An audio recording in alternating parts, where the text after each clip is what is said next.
I continuem aquí a Arran de Mar i ho fem amb la nostra secció de Medi Nostrum, d'ecologia, perquè la llúdriga s'ha reproduït al riu Mogent, afluent del riu Besòs, per primera vegada després de més de 4 dècades.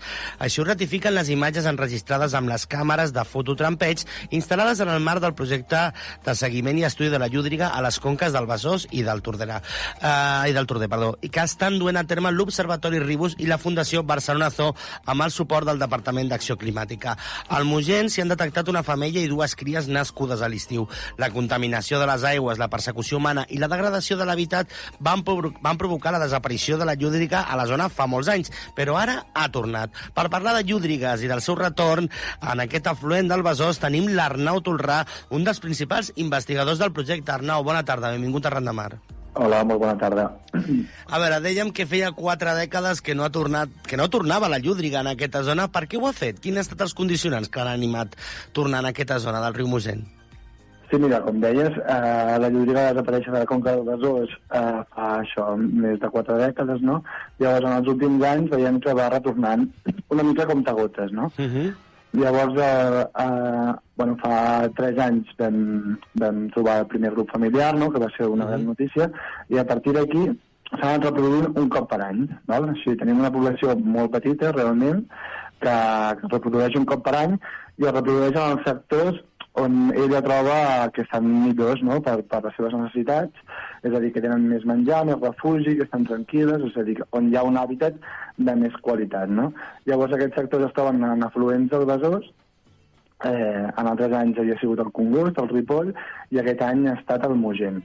És curiós que es va desplaçant entre afluents, no? I això el que denota una mica és que no s'hi acaba de trobar còmode, no?, en cap lloc en concret, llavors va provant les diferents illes d'hàbitat bones que va trobant i les va provant. I en aquest cas ha estat això, el mig Mogent, el baix mig Mogent.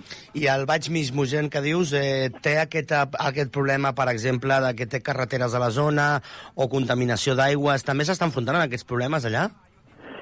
Sí, o sigui, de fet, la llúdriga a nivell de conca tot és una mateixa població, no? Llavors, és veritat que en aquesta conca és paradigmàtica per estudiar com es relaciona aquesta espècie amb la pertorbació humana, no? I per això, en part, l'objectiu d'aquest estudi, a més de veure on es reprodueixen i seguir una mica la població, és analitzar i estudiar científicament de quina manera estan afectades per l'activitat humana. Llavors, ara mateix, la contaminació que comentaves no és un factor decisiu per la llúdriga perquè, com deies, ha millorat molt, no? I per tant, ara les restriccions que l'afecten són unes altres, no?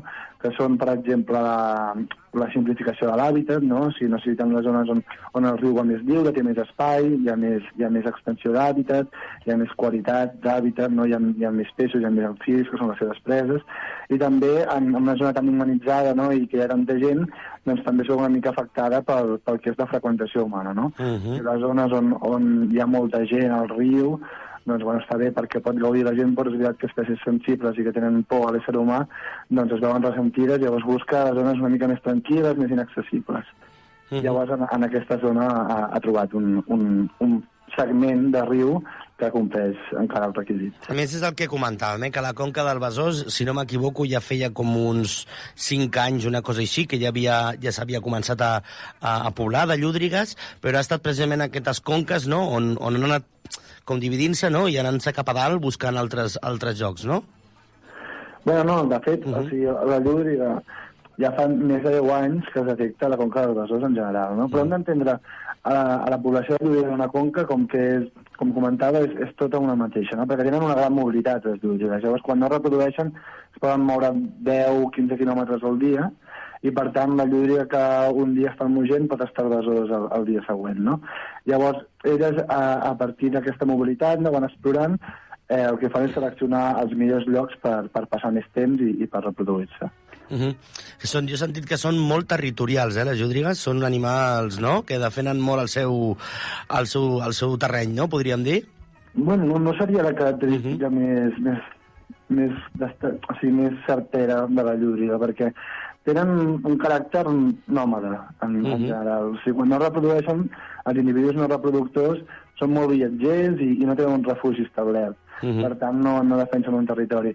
És veritat que el mascle reproductor sí que té una zona que impedeix que els altres mascles puguin estar allà, no? I després la femella també té una zona quan es reprodueix. Però en general és un animal bastant nòmade que va canviant de territori. I com és això del fototrampeig? Explica'ns una mica, perquè suposo que quan veieu una cosa així, descobriu, veieu a les càmeres on aneu a buscar la targeta i veieu la llúdriga, deu ser com una eureka, no? Deu ser meravellós, això, no?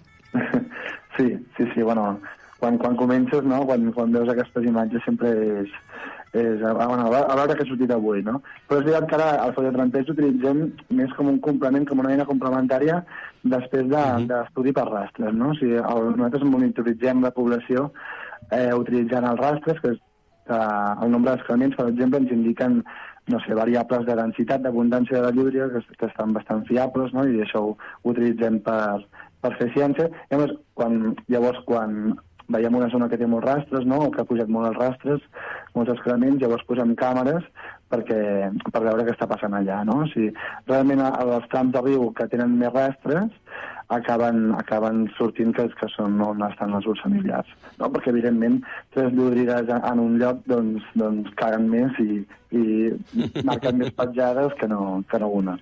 Clar, i a més, com feu explica'ns una mica com feu aquest fototrampeig, és a dir, busqueu a les rastres que comentàveu, les zones on hi ha més excrements, i deixeu allà la càmera a veure si apareix, i entenc que hi ha un sensor que salta, no?, quan apareix algun animal, o com funciona?